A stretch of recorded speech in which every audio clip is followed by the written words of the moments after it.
Hey BookTube, it's Samantha. There has been some changes, which is why I didn't upload a video this weekend. So I kind of want to give you a little bit of a life update on what's going on, give you a little bit of a wrap up of what I've been reading.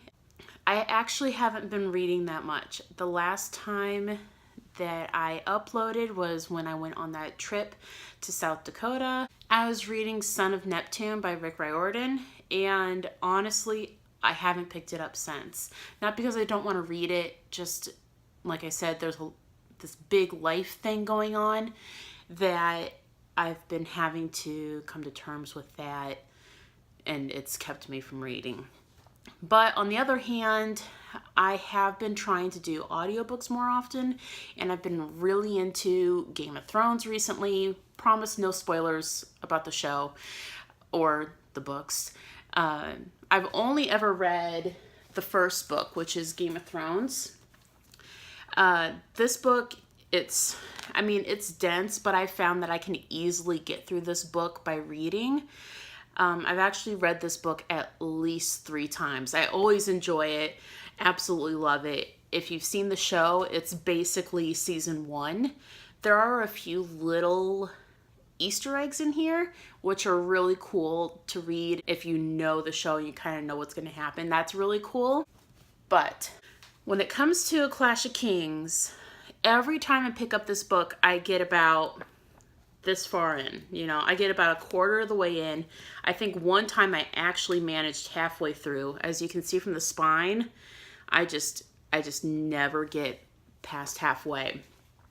And it's not because I'm not interested. I think it's so much information, and there's a lot of characters in it, and some of them I just don't know how to say their name because they're not in the show.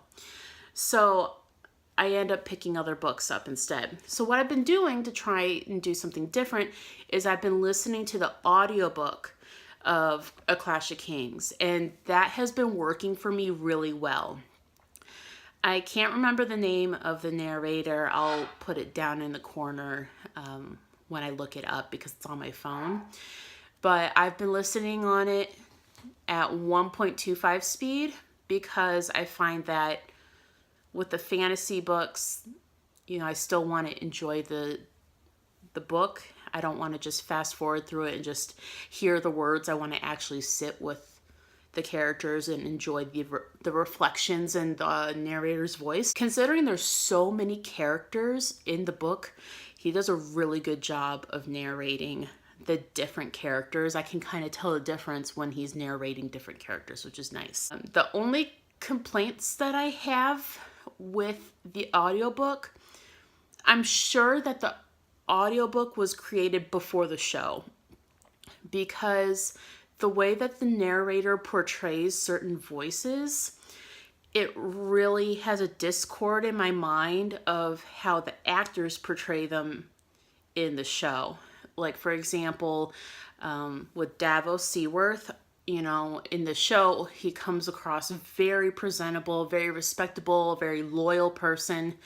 And while the words are there in the audiobook, the narrator kind of brings his voice about as someone who's kind of a little bit cheeky, a little bit sly, someone not really trustworthy. I don't know how else to describe it, but the way his voice is narrated doesn't match up with the character of how I think of him. And then there are a few times where the narrator pronounces names really differently from the show.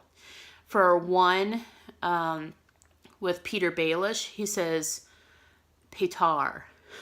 And I'm like, Petar Baelish. I'm like, Petar. Who's Petar? Peter. Peter Baelish. Another one that I just listened to was, instead of Brienne, he says Brian.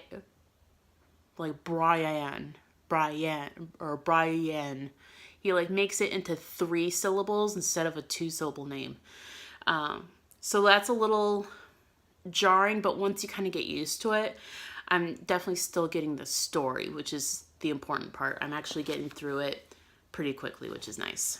I think I'm about, I want to say 30%, like probably where that bookmark is or a little bit past it. That's where I'm at in the audiobook. So, and I started that, I want to say last week.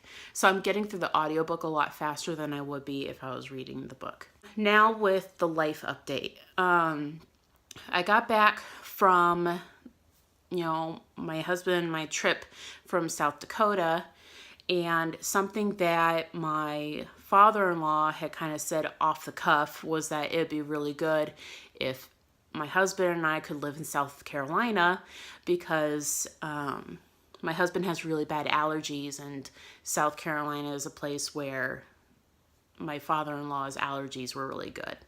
I know that's kind of a sidetrack, but it's related. My husband was actually offered to work temporarily on the East Coast in South Carolina. Right now he's working in El Segundo, and this opportunity would have him working in South Carolina for 3 to 6 months, which is a little jarring for me. My husband and I, we did date long distance when we first started, but ever since we were married a couple of years ago, we've never been apart for more than a week. So it's been really difficult for me to get through the change, and it's been happening so quickly. We found out about it on a Tuesday after we came back, like, this might happen, not really sure. And then 2 days later, they're like, okay, yeah, for sure, you're going. And then he's going to be flying out. That was all last week. And then we found out that he's going to be flying out on Monday. I'm still working on it, but it's just been, that's been a big reason why I haven't been reading as much. Part of it is just trying to come to terms with the fact that I'm going to be managing the house myself, but also another part of it is learning all the things that he does around the house that I normally don't have to do, such as mowing the lawn. So that's also taking up time too, of trying to learn different things that he does that I normally don't do, and trying to make sure everything's in order before he leaves in a couple days. So that's a reason why I haven't really been uploading, because making these videos, as much as I love doing them, they do take time. And I just haven't had time the past week or so to make a video. Once he leaves, I'm going to have all the time in the world. So the videos are definitely going to keep coming. I just wanted to kind of spend this time letting you know what's going on in my life, and just letting you know why I haven't posted a video over the weekend. When it comes to the reading, like with the Owl Readathon, like I said, I haven't really read anything in addition to that mid-April wrap-up. It's basically where I'm at. Like, I definitely didn't finish Game of Thrones at all, or A Clash of Kings at all, which is pretty typical to how I read. Sometimes I just have a goal of what I'm going to read at the beginning of the month, and then at the end of the month it's completely different. So yeah, you'll probably see more of that. I'm going to try and do the Top 5 Wednesday prompt, so keep an eye out for that. It might not come out today, but I do plan on making one because it's a pretty good topic. So stick around, and hopefully see you soon. Thanks.